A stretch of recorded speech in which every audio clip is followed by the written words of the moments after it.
Yan, padulong ka dito karon sa gym sa UN kay mag-practice na for the moving up.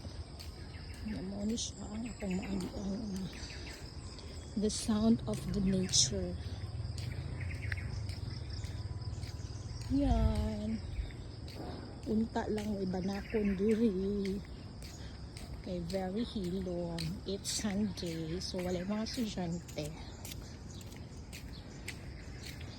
So, baktas ta guys para exercise. Hanap ta. Pero inom tag coffee. Coffee!